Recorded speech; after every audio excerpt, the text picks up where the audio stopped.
This is Acura, the Advanced Racing Analysis, and this is the 2020 edition of the Roar before the 24 and the DPi version. So off the bat, the Mazdas are fast, but that's always the case. Zoom zoom, so as their slogan say. So, but that's always the case, but that's every year. They were on pole last year. They didn't manage to do much with that, but they're a good bet on an open track. Unfortunately, after the first few laps, the track is not so open anymore. So racing is different. They've done a lot of testing, but racing is just completely different. You have to slow down for traffic. There's evasive maneuvers, defensive lines you have to take. There's fatigue and all sort of stuff you just can't do during testing. Unless you have your teammate chasing you the whole time. But then you could have two red cars. So so racing is completely different. They won Watkins Glen last year, so we can't completely dismiss them. But this is 4 times that, so we'll see what they can do.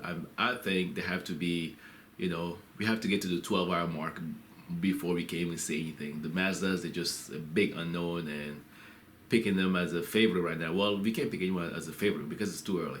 Thinking that they might possibly win it is just a stretch right now.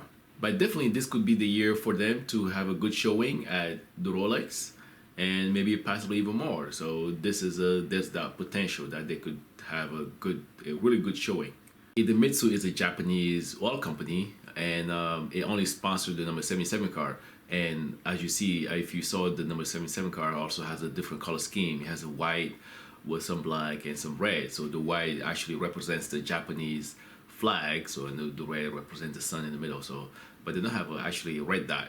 But that shows to me that that number 77 car has a different, so the program is supported by 2 different entities. So there's a Mazda of Japan, and then Mazda of North America. So this shows to me that those 2 entities are pulling in together to support the program. So that's why that other 77 car has a different color scheme. The number 55 car also has some Idemitsu sponsorship, but it's in small patches, so it's not as emblazoned as the 77 car.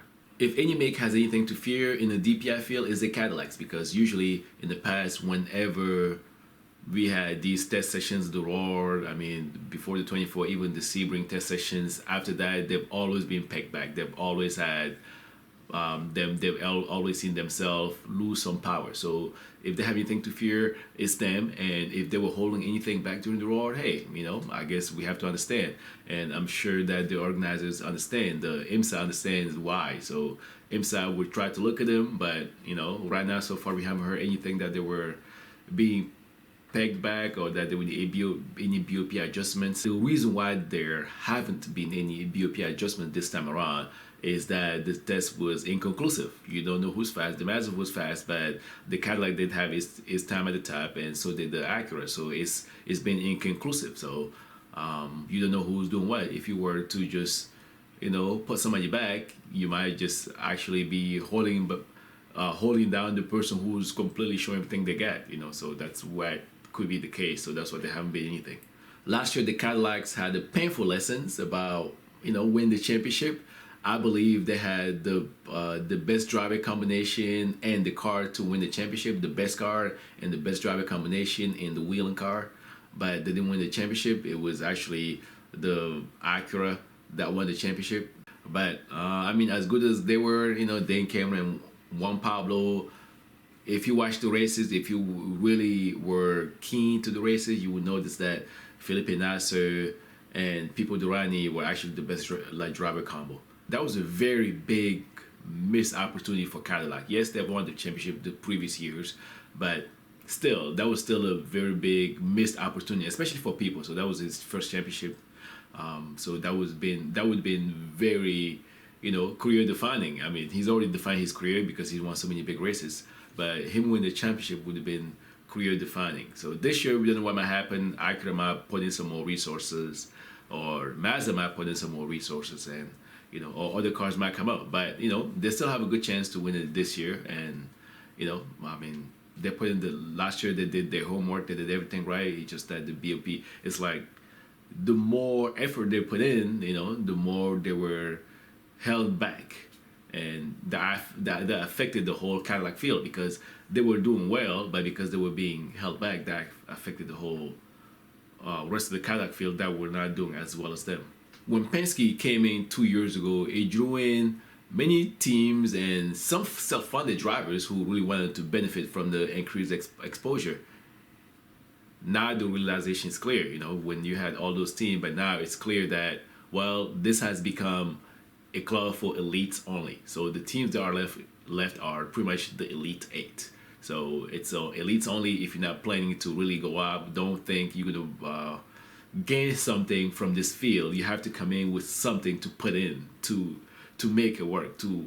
If you really want to have any significant success in or even small success in this field, you have to come in with something to put in, not something to gain. The cars that are left were always going to be the main players. They would be the ones fighting for the top 5 positions.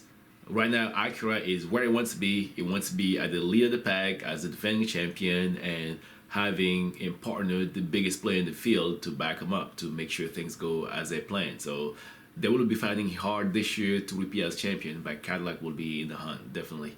The biggest loss from the field, in my opinion, is the Nissan DPi. Last year, they were not as competitive because they did have a bronze driver also in the car, but that's the biggest loss because it reduces the number of chassis, of DPi chassis, down to 3. So now we only have Acura, Mazda, and the Cadillac. So we have lost the Nissan. Since 2017, when the DPi program started, I believe this is Nissan's second best program internationally, aside from Formula E. So even Super GT, they've only won, I believe, they've only won 3 races since 2017. So compared to this DPi program, Nissan DPi program has won 4 races, and last year they didn't have a chance to win a race. But so if last year they had a competitive lineup, they might have won another 1 or 2 races. So it could have been 5 or 6 races. So this DPi program has probably cost them much less than the whole of the LMP1 program. That ill-fated LMP1 program has cost them, even though that program never even lasted a full season. So this DPi program has brought more success, and they've won Laguna Seca, they've won Road America, they've won Petit Le Mans, they've won Sebring. So that's 4. Those are 4 very good races. On their resume, and they're putting, that's a very good return on investment. If we consider that the Nissan and Renault are in alliance, so this program is actually more successful than the Renault F1 program, as well. So considering how much that costs, we're never going to talk about that. So this is a very, very good program for Nissan. Who would want to run, a very cost-effective program in your biggest market? Who would want to do that? A very cost-effective marketing program in your biggest market. I don't know. Yeah. Oh well. I guess it is what it is. Well, so far we haven't seen much because that program was, like I said earlier, was inconclusive. We don't know who's fast. And we just have to wait for the actual practice 1, 2, and 3, and then the qualifying to see. And even though that might still not show anything until the actual race, so the first 2-3 hours of the race. That's why, because this first race and so much has happened, and these cars have been developed. So these cars have been developed, and because they have not put anyone back, they haven't given anyone more power or less power. So these cars essentially have the same BOP as they had last year at Road Atlanta, but they've had some development. You can bet that the Cadillac have development, the Acura definitely have some development, the Mazda has work done to it. So we don't know where anyone is standing, and right now it seems like they all are trying to keep where they're supposed to be. Mazda said that they were showing all they've got, but we don't know for sure. Maybe they are, but if they are, and if anyone else is holding anything back, so that means that the Mazda could be at a disadvantage come race time. So right now, despite their pace, the Mazdas are clearly the underdog in this field. Even though they were first, they won the Roar qualifying. They are still the underdogs.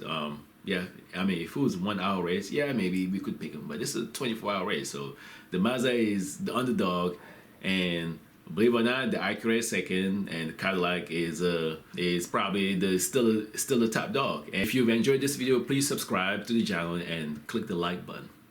Thank you for watching.